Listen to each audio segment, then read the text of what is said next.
This is the OTB Television Network, a service of Capital District Off-Track Betting.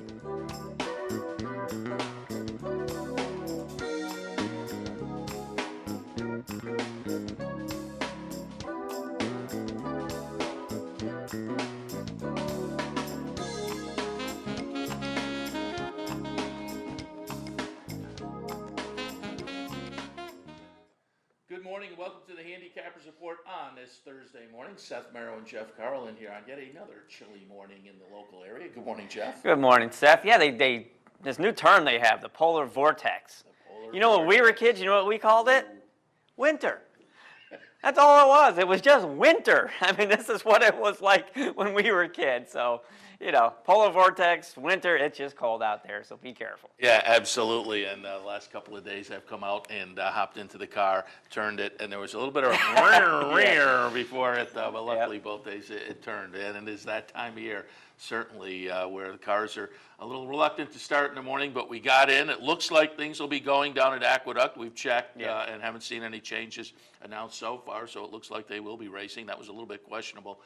Certainly, not only the cold temperatures, they had some snow within the past few days. And there was a nice shot. I have it linked up on Equidilly. Somebody yesterday morning, early morning, the sun was up, but it was early morning shot at Laurel, which did cancel yesterday because of the weather, but a snow-covered track, and it just looked cold down there, too. Oh, it gets cold. And my biggest concern, actually, I thought they were going to be able to run today because, you know, snow removal on the racetrack, and they said it was a nice light fluffy snow. That's not that big of a deal. They have the equipment.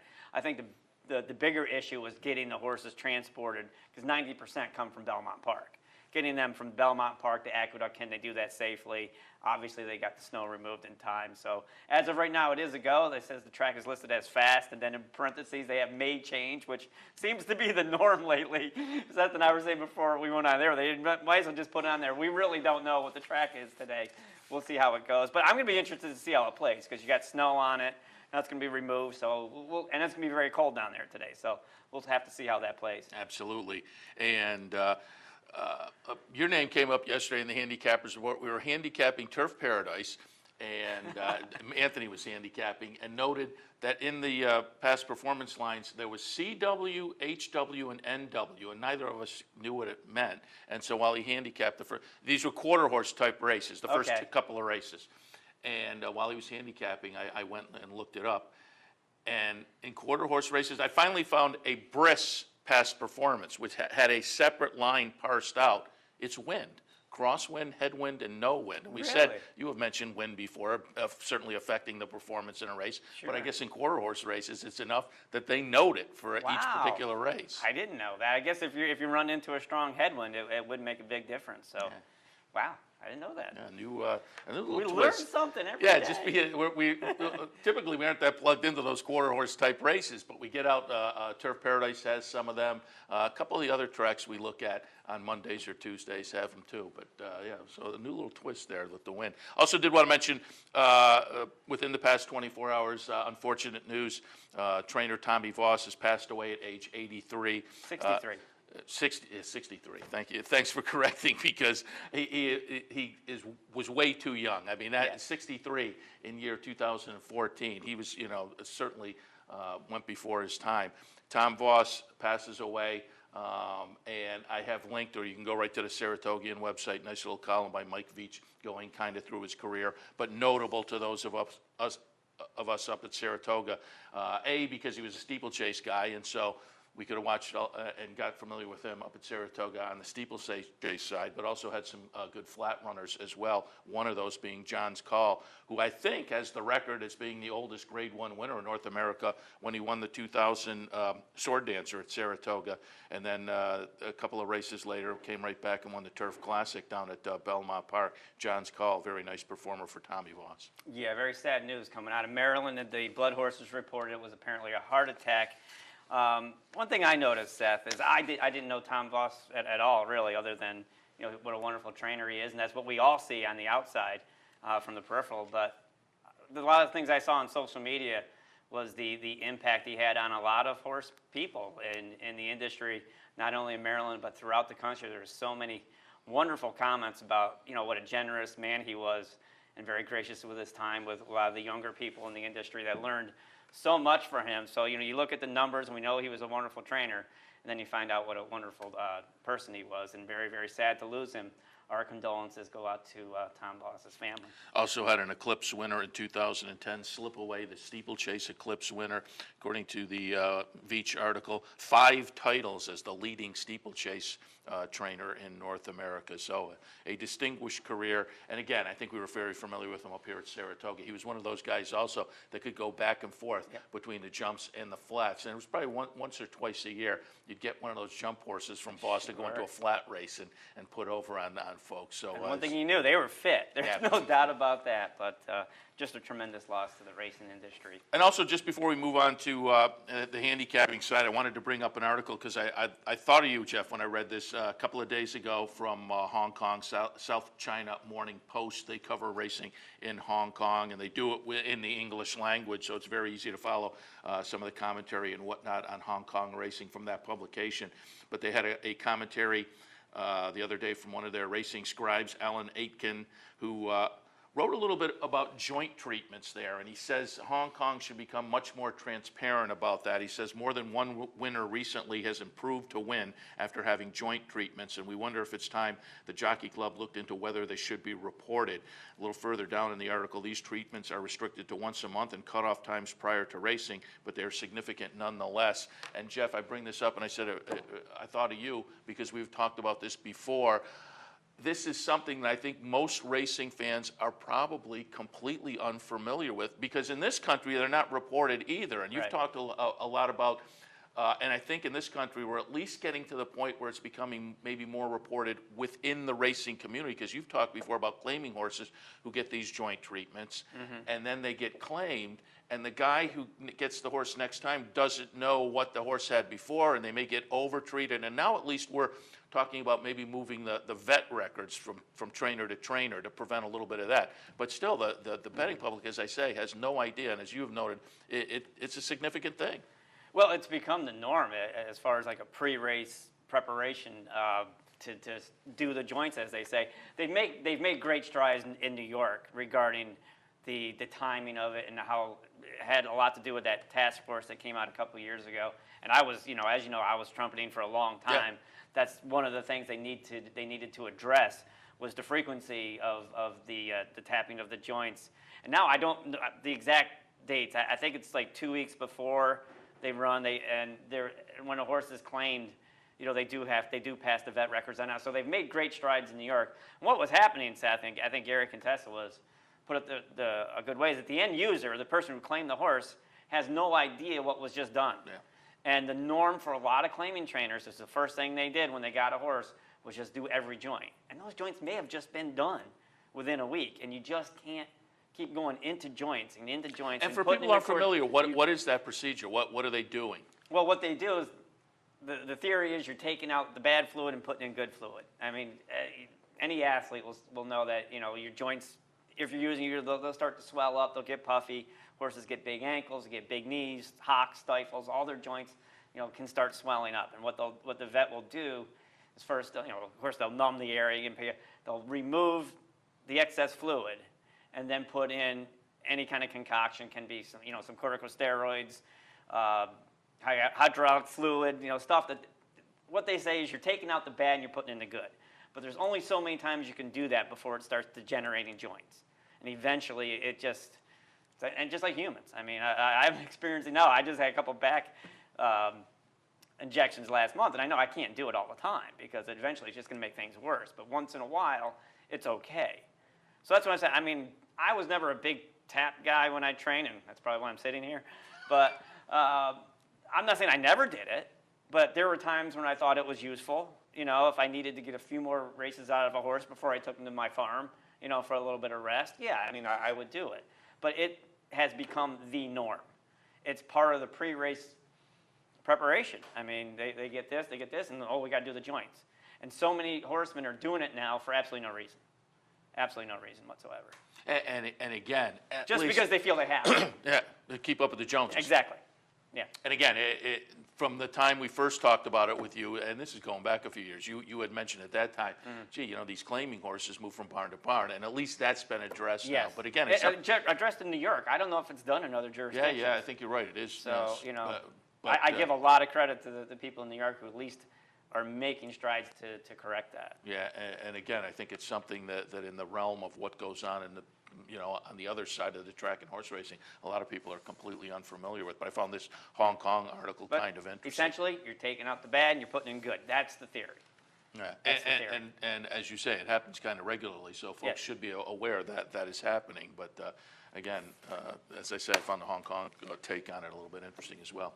All right, let's shift over to the handicapping. I'm going to do the Live Vicariously track to start with, Gulfstream Park. We can watch the warm weather down there. Before we get started, I just want to go back to yesterday. Decent day yesterday at Tampa, and in fact, all week long, the plays of the day have been pretty good, except for Monday when one of my I had a couple of plays and neither of them came in, and one of them was in the one of the spill races. Did you see the Gulfstream races on Monday? The couple of spills, and I guess read about them, and then I didn't go back and Have you look. seen a follow up on Matt Rispoli? I have not yet. All 5 jockeys were involved. 4 of them got up and walked away. Rispoli was first reported that he was taken to the hospital, and it didn't sound serious necessarily, but I haven't seen a follow-up. The only thing I've seen was a picture on Facebook of Matt in the hospital with his I believe his girlfriend, and everybody said, I guess he's banged up, but I think he's going to be okay. The extent of his injuries, I don't know, but he, as of that, whether that picture was taken 2 days ago or yesterday, I'm not sure, but that's all I I've checked. seen. In anticipation of talking a little bit about it, I checked this morning and I could not see any follow-up. So if we don't hear anything by tomorrow on Racing Across America, have Ron Nicoletti on. Sure. I'll get more info from him, I definitely. mean, but if Matt's named on horses today, I'm not expecting him to rewrite him. And that will be interesting. I also said, well, we're going to keep an eye on the other 4 guys too, because I said on Tuesday after the spill that happened on Monday, the holiday racing car down at Gulfstream, yeah, they all got up and walked away, but you've said it many times. You know, the next day, they may realize they got dinged up a little That more. adrenaline's a powerful thing. There's many times I got up and walked away, and the next day you're like, oh my Yeah, God. so we'll can't get keep out of our bed. eyes on some of these other guys too and see if they do wind up riding today. But again, all week long plays have been pretty good, and yesterday was no exception. And I was a little light on the win side earlier in the week, but yesterday we turned that around. 5 winners on top in 10 races at Tampa. Called 2 plays of the day. Now, one of them was kind of an oof situation in that I had a first-time starter from Joan Scott in race 3 yesterday. I think it was 7-2. Yeah, 7-2 on the morning line. Went off at 4-5. So everybody who jumped on the first-time starter got the job done, though. So we had a win bet there, but it paid nothing. We also played an exacta box, and that didn't hit, but there was a scratch in there, so that reduced the size of it. But later in the day, we did a 4-horse exacta box, paid $133. So a very nice profit on the day on the plays. We were okay on the win end. We'll see what we can do today at Gulfstream Park. We got 10 races at Gulfstream Park. The opener is 1 mile. It is a claiming event for 4 and up, which have never won 2 races. The claiming price is $6,250. 2, 1, 5, and 4 for me. The number 2 is Gaetano T, who might bounce back to some of the top numbers that this one has shown over the past year with some class relief today. Last couple of races, 10,000. Last time out, 12.5. Goes down to that bottom 6,250 level today. So the last race was a little bit of a dud. But again, I think with the class relief, maybe we'll get back to some of those better numbers we've seen over the 2013 season. I think Winco, the number 1 horse who I have in the 2nd spot, just one of those that I think is going to be a decent fit with this particular bunch, was at the 8,000 conditional level over at Tampa last time, and we're in a decent second. You know, like a half step down the claiming ladder with the move over to Gulfstream, which I almost think maybe close to a lateral move. I'm giving this a touch, perhaps, of class relief. But again, I think Winco's going to fit with this field. 3rd spot, the number 5, Cash Lee. And I will say, both Cash Lee and Ponchual, the number 4 horse, I think they're both potentially dangerous, but both of them are kind of head scratchers. Cash Lee has been racing mainly on grass, But with the class relief and blinkers off today, maybe, again, I think there's some potential there for this horse to get up in there, similar with Pontual, who over the last 7 or 8 races has mainly been on the grass, thrown in a couple of duds in the last 2, but gets some class relief, and you look back and the back numbers are good enough. So I wasn't quite sure what to do with 4 or 5, but I think on their best days, both of those horses can get up in the mix. Opener, I have a 2, 1, 5, and 4. Second race at Gulfstream Park. It's 6 furlongs. It is a maiden special weight event for state-bred 3-year-olds. And wow, this is a very, very nice competitive race. I can pretty much make a case for everyone in here. This would be the kind of race I would love to jump in, play of the day kind of thing. But I have no confidence really, because I think, as I say, it's not going to shock me if any of these jump up and win. But I went 5, 3, 7, and 4. The number 5 is Do Not Enter. Second time starter for Larry Ravelli. I think there's a little bit of breeding here that was interesting and was kind of validated in the career debut, running a nice second. Joel Rosario sticks on board. And again, Rosario was one of those jockeys that was involved in the spill on Monday, got up and walked away, but we'll see if he comes back and is at full strength today. But in the career debut, nice number, nice second place finish. Rosario sticks, and Ravelli horses typically will show some improvement in their second starts. Do Not Enter on top. Use the first time starter, number 3, Oration, in the second spot. With Spring at Last on top, I think there's some breeding punch here. Christophe Clement can have them ready. A couple of nice bullet workouts leading into this over at Payson Park. Oration is interesting. Number 7, Piloting. Yet another second-time starter that ran okay in the career debut, and in fact, a buyer figure that was a little bit under the horse I have in the top spot, but was also a 70 buyer figure, and this trainer also pretty good, second time out of the box. Fourth spot, Punt Ruski, improved nicely in the second start. I'm not using number 6, Quarton Lake from Phil Gleaves with Graham Hall on top. I think there's some potential there. I think the number 1 horse has some very interesting breeding. Again, this is a fun, competitive race that I think you can make a case for just about all of these, but I wound up 5, 3, 7, and 4. Yeah, fun one there. Moving on to race number 3 at Gulfstream Park, 1 mile. It is a claiming event for 4 and up, which have never won 2 races, and the claiming price is $20,000. 5, 7, 3, and 4. The number 5 is Tiz Racer, who gets a slight edge in yet another contentious race. This horse put in a nice try last time against slightly lesser. This is a Todd Pletcher trainee, and obviously they had some higher hopes for this horse at the start of the career. Debuted at Saratoga in 2012 and ran 4th. Moved down to Belmont, won the maiden breaker in the second career start. Did it very nicely. Then they got ambitious, went to the Breeders' Futurity at Keeneland.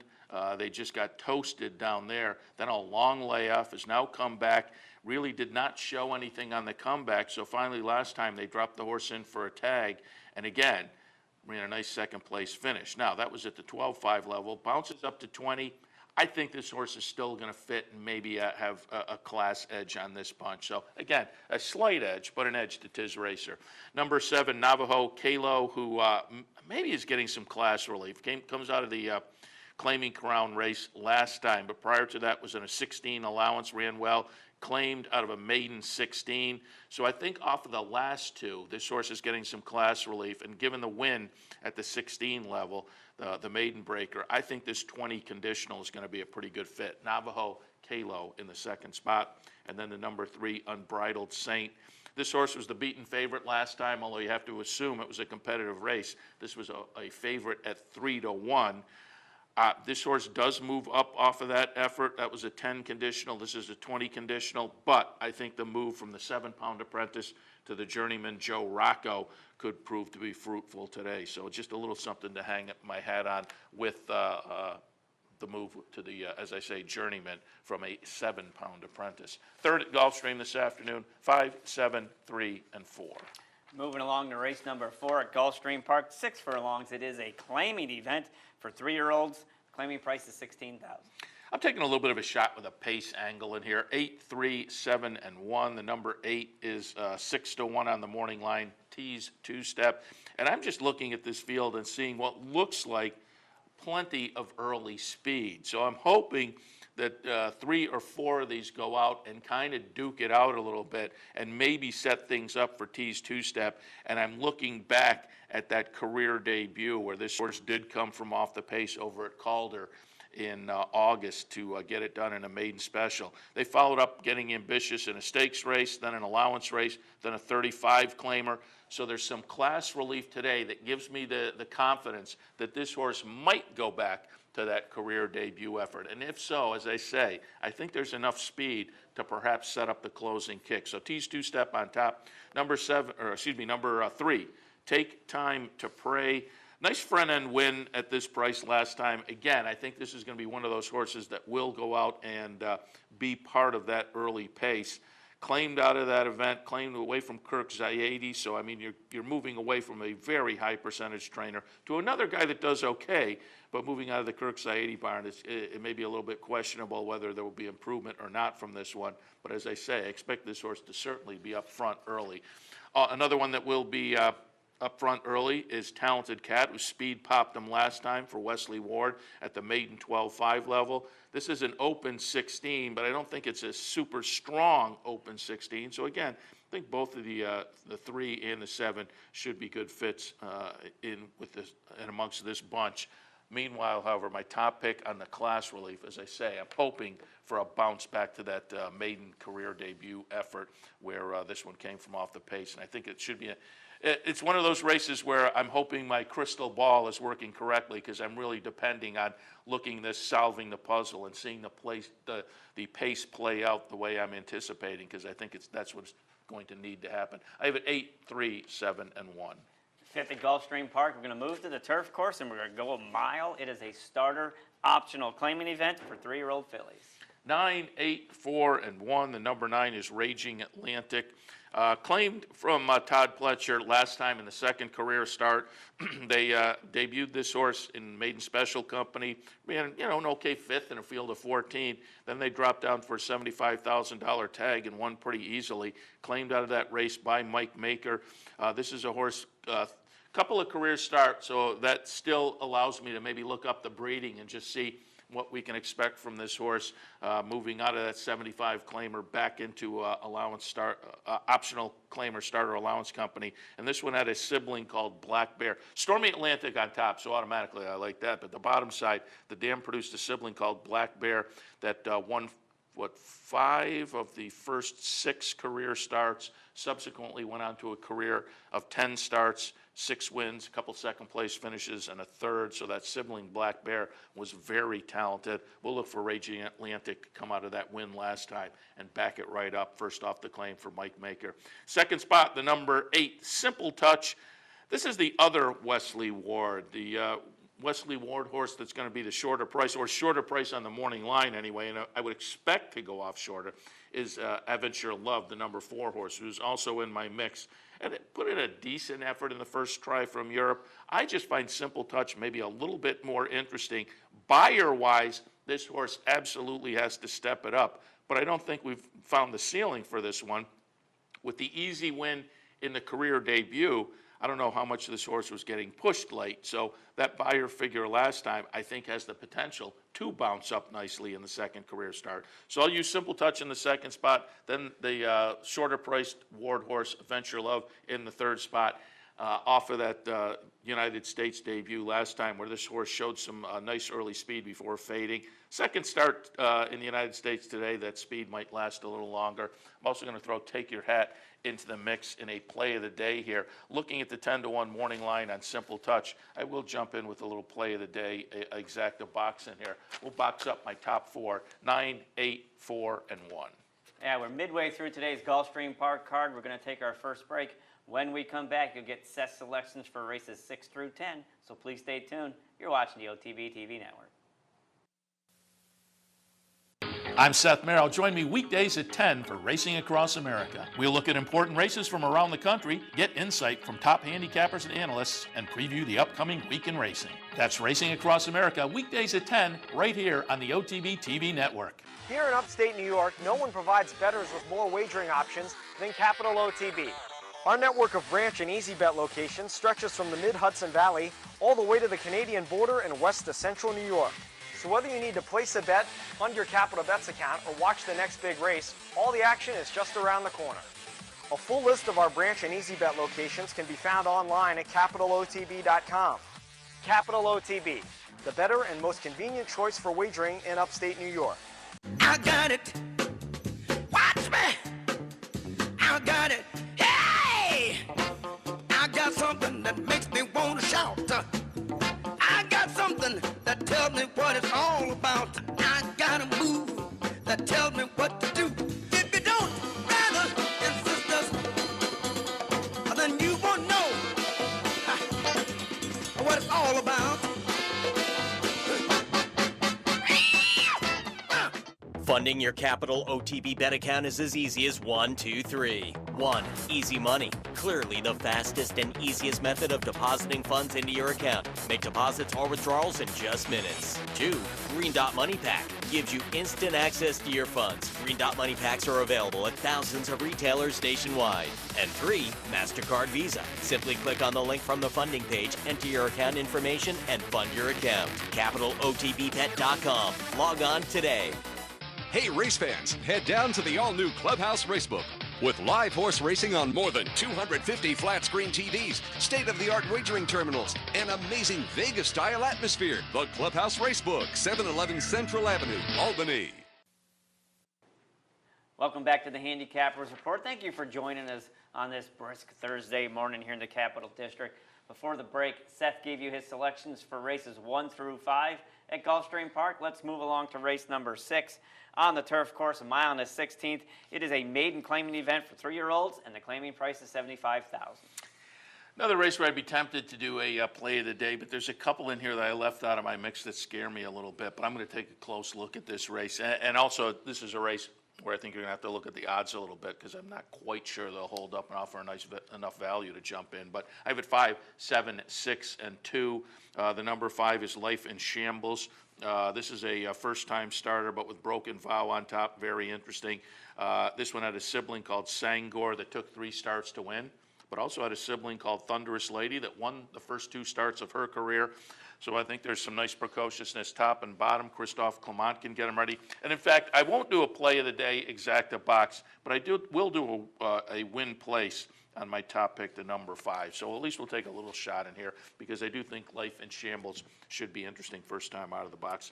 Second spot, another first-time starter, Don Elias, goes out for Chad Brown. Bernardini on top. This one also had a sibling called Liam's Dream that won the first 2 career starts.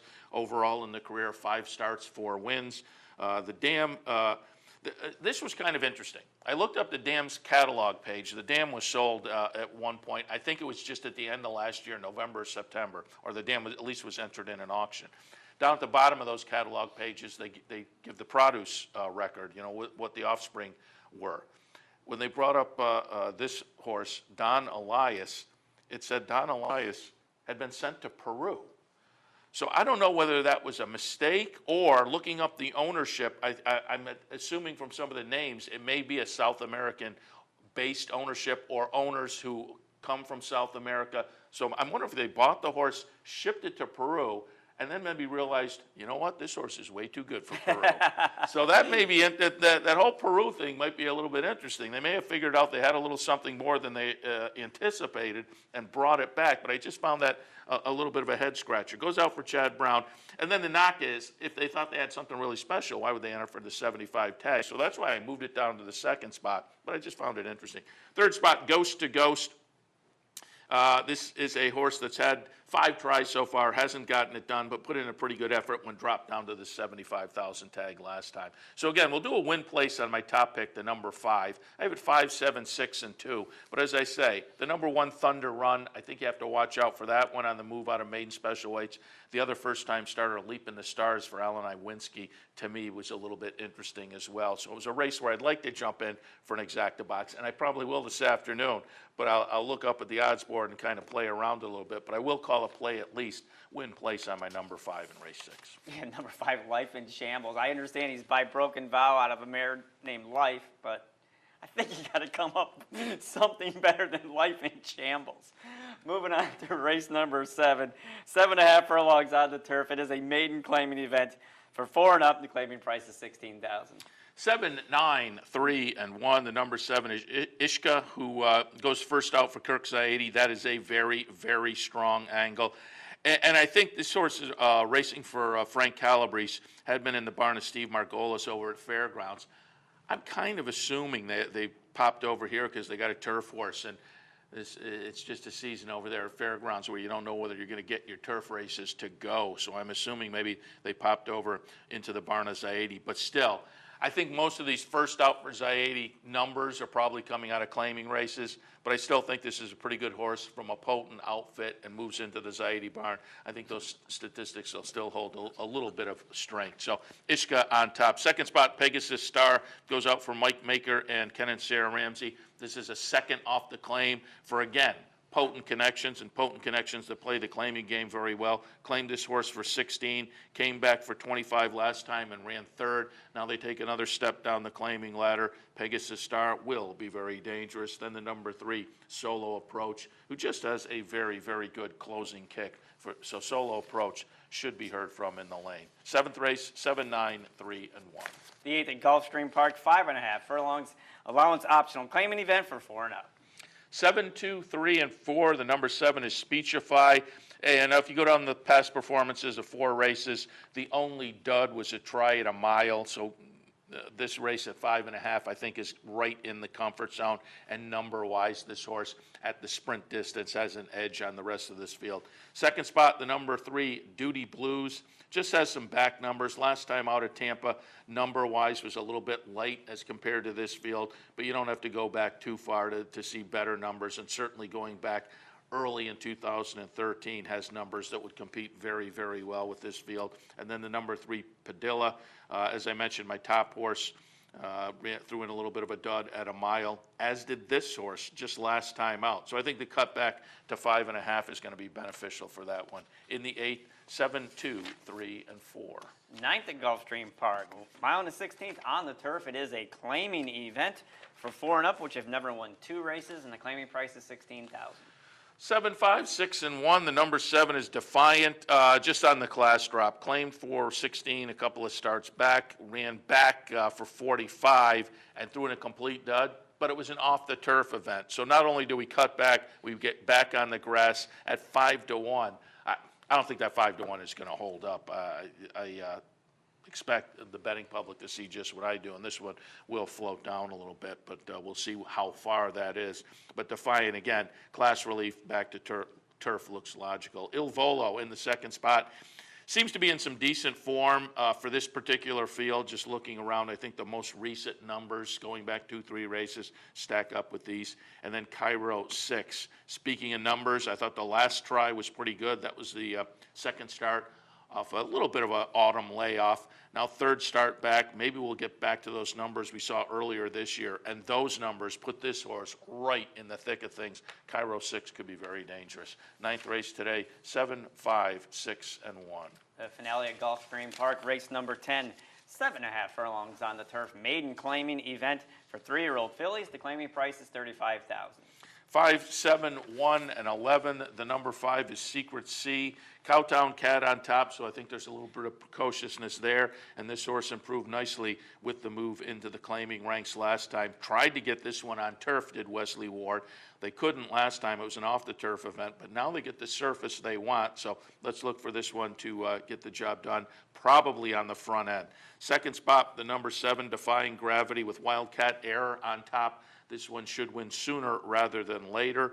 And in the third spot, Shindig in the City. Indigo Shiner on top. There's some precociousness there. Jane Sabelli can have them ready. And a nice string of workouts underneath. I think that one could be interesting. In the finale at Gulfstream, 5, 7, 1, and 11. And I'm still taken back that somebody named the horse Life in Shambles. There you have it. Test selections for today's 10-race Gulfstream Park program. We're going to take another break. When we come back, you'll get my picks for Aqueduct. So please stay tuned. You're watching the OTB TV network. I'm Brian Nadeau, inviting you to join me Friday, January 24th at the Clubhouse Racebook.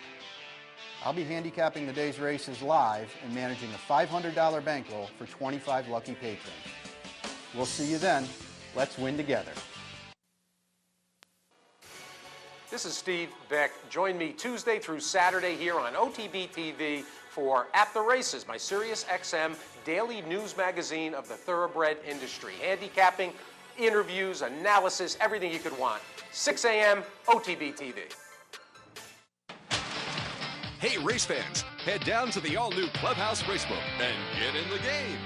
With live horse racing on more than 250 flat-screen TVs, state-of-the-art wagering terminals, fantastic food and drinks, an amazing Vegas-style atmosphere with seating for nearly 900 of your closest friends. Conveniently located at 711 Central Avenue, right off Exit 5 of I-90 in Albany, the Clubhouse Racebook is the better choice.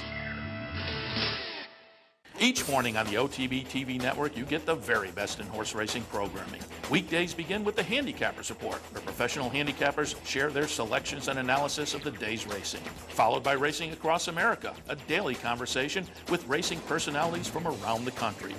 Saturdays include Down the Stretch, where Mark Casano speaks with the biggest names in racing. And Sunday mornings, it's Loose on the Lead, where Steve Bick and I offer news and a unique lineup of weekly guests. All here on the OTB TV network.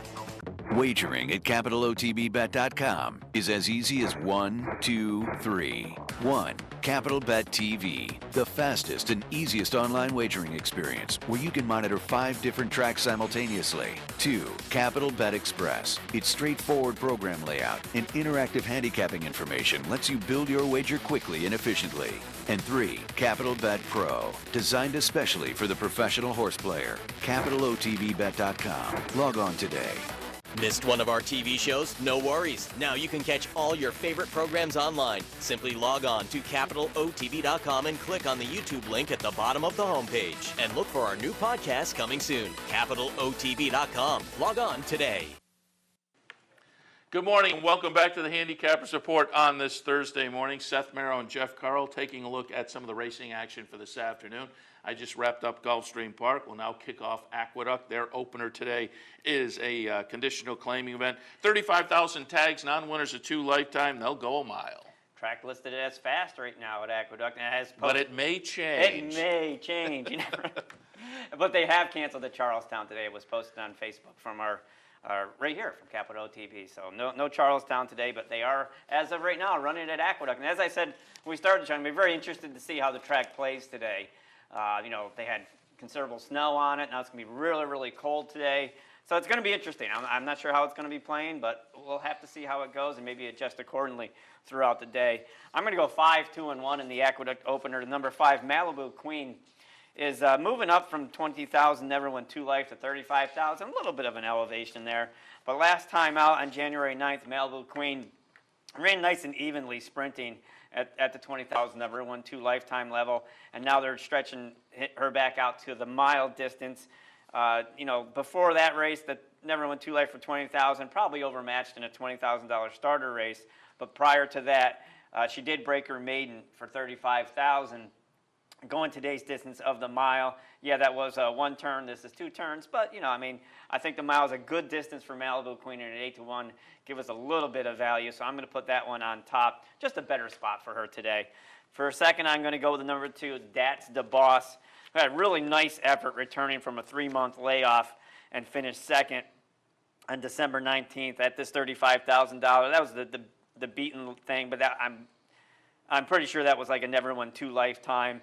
That was her first start on the inner track, so that made a nice account of herself there. And yeah, at 2-1, she's going to be a little bit tough to beat, but I was trying to find a little bit of value in here, so I just think Malibu Queen gives us a better price, and I think on her best day might be able to get the job done today.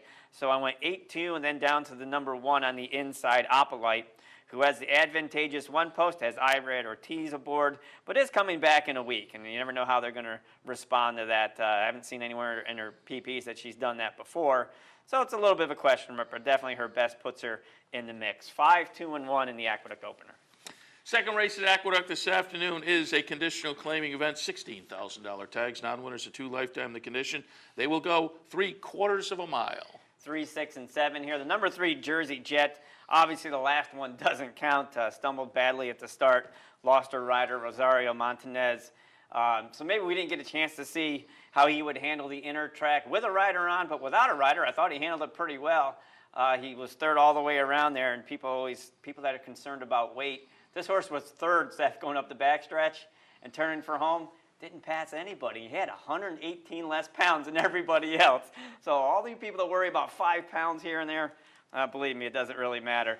But what I like about Jersey Jet today is Jersey Jet does have speed. And that's always dangerous. And like I said, we'll have to see how this track plays out. But it looks like he's the fastest of this bunch. Again, it looked like to me, although he didn't have a rider on his back, he was handling the inner track well. He'd spent most of his summer running on the turf course in New Jersey. But I'm willing to give Jersey Jet the top spot today at 6-1. Again, this has never won 2 Life. It's not an outstanding field. For a second, I went with the number 6, Chief Scout, who was second this level in his previous start, which was his first start against Winners.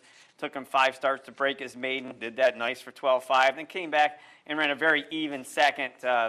David Jacobson, Carino Velasquez, you're not going to get much value there, but at least he made a good account of himself first time against Winners, so a repeat of that performance puts him in the mix. For third, I have the number 7, Stonehenge. He broke his maiden in his debut on December 14th, and then was a non-threatening 5th against Winners subsequently. But again, a horse that wins first time out shows they know what their job is. He's moving him down from 20 to 16, which is kind of a parallel move, but at least he has a little bit of ability. 3, 6, and 7 in the Aqueduct second race. Race number 3 this afternoon is a starter allowance at the 12,500 level. Fillies and Mares, 4-year-olds and up, a quick 5.5 furlongs. 1, 5, and 6 here. The number 1 Insolvent, 4 to 5 in your morning line and should be. Has the speed from the rail, and the thing is, it doesn't look like there's anybody that can go with this filly. Last time out, day after Christmas, she just wired the field at the star allowance $20,000 level, so she's just really good form right now. And again, just the one post with speed. We'll have to see if speed's good today. Maybe it is, maybe it isn't. But I didn't see anybody that's going to be able to really pressure her early as long as she breaks well. So it's tough to go past the number 1 Insolvent in the top spot. For second, I went to the number 5, In a Flash, who probably will be racing closest to Insolvent in the early part of the race. She was claimed out of a winning effort for 12.5. Before that, she'd been at a couple nice races at Finger Lakes in allowance conditions. Shown that she probably fits this level. And again, if speed is holding up, these two, Insolvent, In a Flash, look like they could be 1-2 all the way around there. And for third, I went to the number 6, Stately Cat. Stately Cat ran evenly in an open 12.5 on December 16th, and that was returning from an 8-month layoff. So you could always make the case that probably needed that race, and now should have a better punch today. She's 12-1 in the morning line, so if I can throw a horse in there with a little bit of a price to get something going on, I think she looks like she could improve off that start off of 8 months. She only got beat 4 lengths that day, just didn't have a punch. Maybe she'll have it today. So 1, 5, and 6 in the Aqueduct third. Race number 4 is a maiden claimer, $12,500 tags, 4-year-olds and up. They'll go 2 turns, 1.70 miles. This one's going to take a while. 2, 1, and 4. The number 2, Mach 7, I'm going to put in my top spot. Only 3 races in his career, and I think he meets the field that he should be able to beat today. He's dropping down from 20,000 maiden to 12.5. You know, last time out, he set the pace and was a distant third, got beat a little bit more than 11 lengths. But you know what? This is a pretty bad bunch in here. So if Mach 7 can get out there for Mike Leslie, who we know is very good on the front end, he should be able to take them wire to wire today. The only horse I think that has a chance to beat him is right to his inside, the number 1, Muscles Marinara. And he's going to be adding blinkers after 12 losing efforts. So after he's lost a dozen times, let's throw the blinkers on him. You know, maybe it makes a difference, maybe it doesn't, but a horse that's 0 for 12, you know, you can say he did finish in front of my top choice Mach 7 in November, but he's run twice since then. And Mach 7's only run once. Mach 7's only had 3 races in his career, so maybe there's still room for improvement. I think we know what Muscles Marinara is. He's good enough to be on the board in here, but I'm going to put Mach 7 in the top spot. So I went 2, 1, and for third, I went with a real long shot, the number 4, Oregano. He actually finished a race last time out on January 10th. This is a horse, his first 2 starts were in July of 2012, where he didn't finish, then came back in December of 2012 didn't finish, took a whole year off, but he actually finished last time. And what was his reward for finishing, Seth? He gets Lasix today. So why not put him in there if he can just keep chugging along? Somebody's going to finish third in here.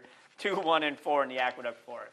Fifth race this afternoon is a state-bred optional claiming event. 75,000 tags. Non-winners are one other than 3-year-old fillies. They'll go 6 furlongs. I thought that was a nice race. I went 1, 5, and 7 here. The number 1 Henry's Gal. I remember when she broke her maiden on December 12th for maiden 35 state-bred. This daughter, Disco Rico, I really thought this was a nice-looking filly when they brought her into the winner's circle. Obviously, David Jacobson liked her too. He claimed her that day for $35,000. What I think is, I think she still has some room for improvement. You know, she wired that field that day as the favorite, and it looked like there was still a little bit more in the tank. Like I said, this is a very nice-looking filly.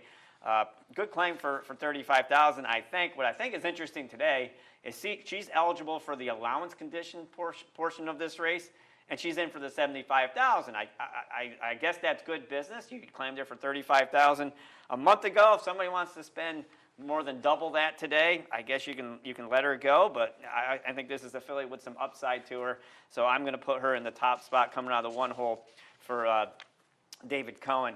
For second, I went to number 5, Champagne Ruby, who's going to be cutting back to 6 furlongs after a good second in the Eastview Stakes, where she set the pace, couldn't hold off Flip Cup. Before that, she was second in the New York Stallion Stakes to Miss Narcissist. She's in for the $75,000 portion of this race because she's not eligible for the entry-level allowance. She won a stake at Finger Lakes. That basically was her first condition there. Again, I mean, she's obviously for sale. So, but at her best, she's going to be tough to beat with that cutback. So again, I like both those horses in the top spot. I'm just going to give the edge to Henry's Gal. So I want 1, 5. And then for third, I went out to the number 7, Under the Moonlight, who had that very nice improvement from her first to second start. First time out, she was a distant second, and then came back 5.5 furlongs and got up for the win late in the race. So there, you see that natural progression that I like to see. And I think she can get up there to be third, and I'm wondering if her best races might be down the road when they stretch her out a little bit farther. This is a daughter of Golden Missile. I think has some upside when they stretch her out. But at 8-1, I think she's good enough to run up there and be third. So let's go 1, 5, and 7 in the Aqueduct pit. All right, that'll take us to our last break of the hour. When we come back, we will continue our look at Aqueduct. Stay tuned.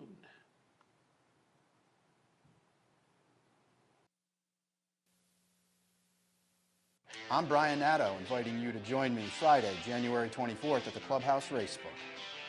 I'll be handicapping the day's races live and managing a $500 bankroll for 25 lucky patrons. We'll see you then. Let's win together. I'm Steve Beck. And I'm Seth Merrill. Together, we're loose on the lead on Capital OTB, Sundays at 10 a.m. Why should they watch, Seth? Sit down on Sunday, have a bagel, get some great racing conversation. Cream cheese only, no jelly. Sundays, 10 a.m., loose on the lead, Capital OTB. Using CapitalOTBBet.com is as easy as 1, 2, 3. 1. Simply log on with your username and password from the homepage. 2. Fund your Capital OTB account through our Easy Money, Green Dot, or Visa MasterCard options. And 3. Place your bet on one of our 3 easy-to-navigate wagering platforms, Capital Bet TV, Capital Bet Express, or Capital Bet Pro. CapitalOTBBet.com. Log on today. Here in upstate New York, no one provides bettors with more wagering options than Capital OTB. Our network of branch and easy bet locations stretches from the mid-Hudson Valley all the way to the Canadian border and west to central New York.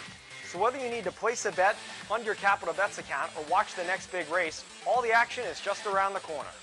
A full list of our branch and easy bet locations can be found online at CapitalOTB.com. Capital OTB, the better and most convenient choice for wagering in upstate New York.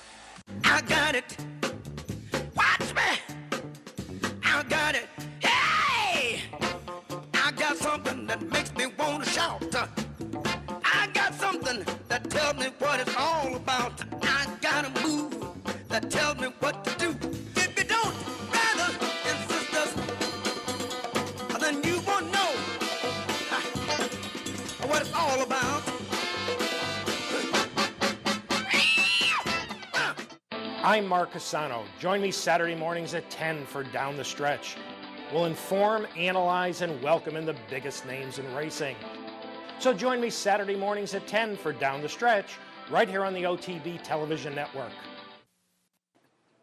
Welcome back. We will continue our look at Aqueduct for this afternoon. Race number 6, Maiden Claimer, $25,000 tags, 3-year-old fillies going 1 mile and 70. I went 5, 7, and 1 here. The number 5, Gallant Lady. I think she's going to be my play of the day. I think her last race was a step in the right direction. She trailed early going the mile distance when they stretched her out for the first time after 2 sprints. And, then she kind of got herself in gear. She made a nice run around the turn to get up to 3rd, and then just kind of leveled off down the lane, but was able to hold 3rd. It was a distant 3rd, and she wasn't bet that day. But they're going to put blinkers on her today, which I think will help her get involved a little bit earlier. Won't leave her as much to do late. And I just think just getting her involved in the race, and she's back in the right spot, right back for $25,000. Eddie Castro rode her last time. He stays aboard today, which I think is a good sign of confidence in the rider that the blinkers are going to help her today. And like I said, she just didn't get involved in the first part of the race last time.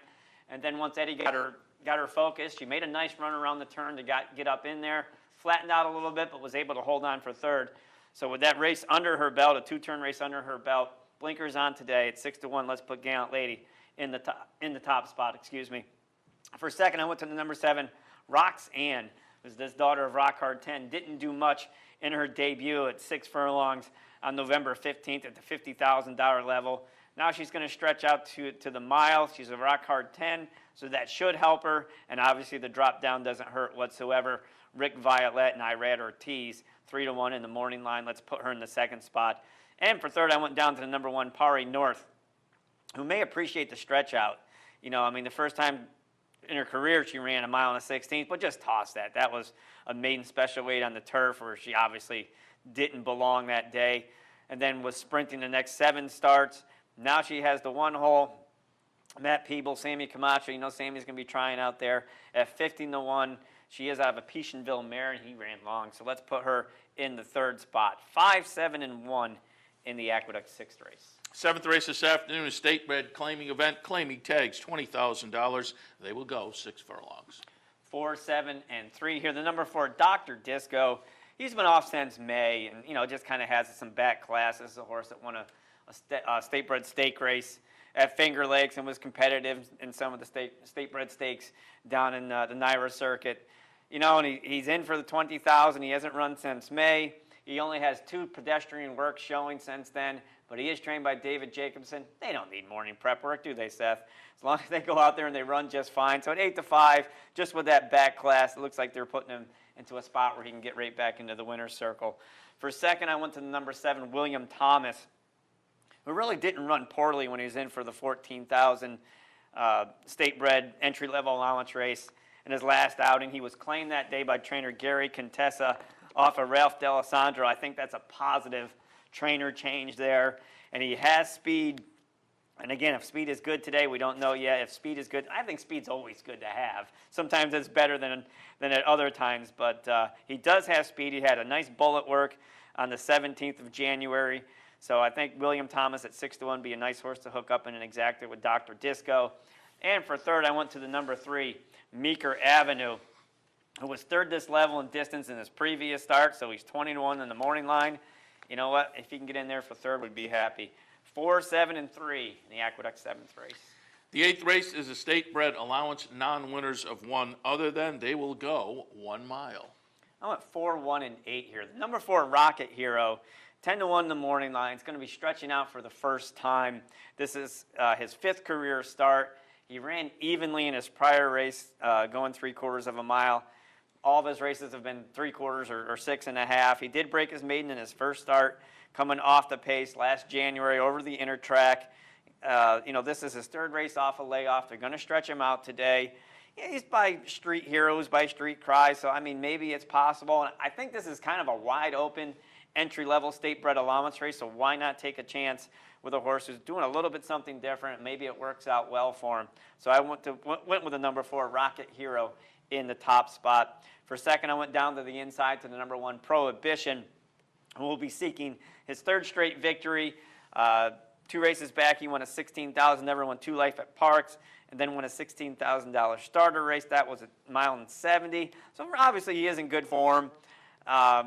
I like the idea that Stuart Elliott is coming over to ride him. You know, he rode him in his last start. That's always a good sign.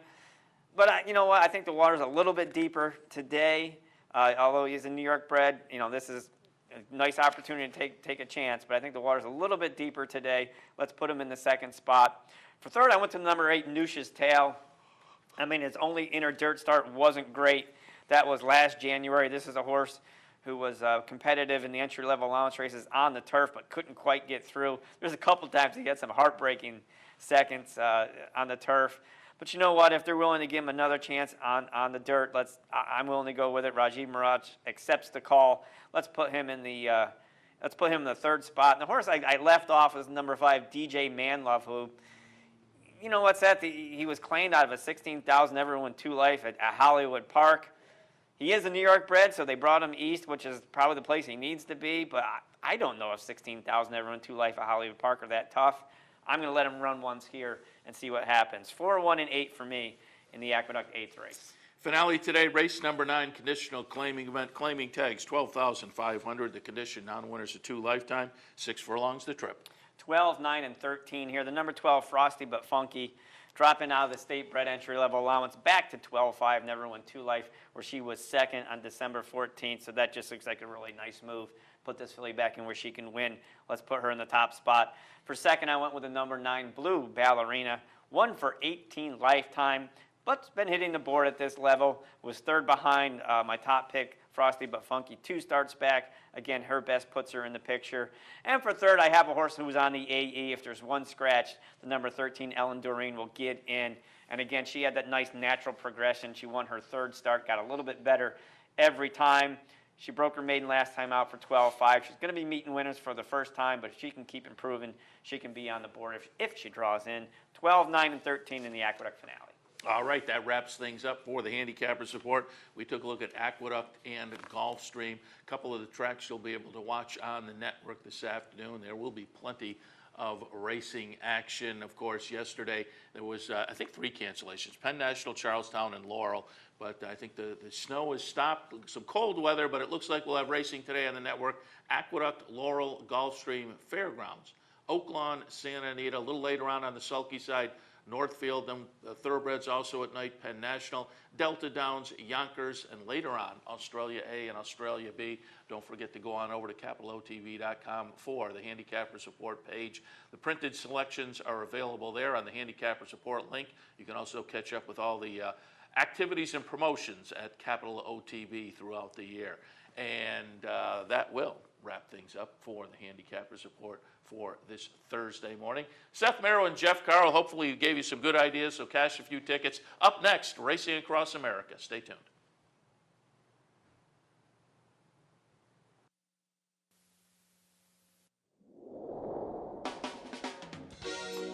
You're watching OTB TV, a service of Capital Off-Track Betting.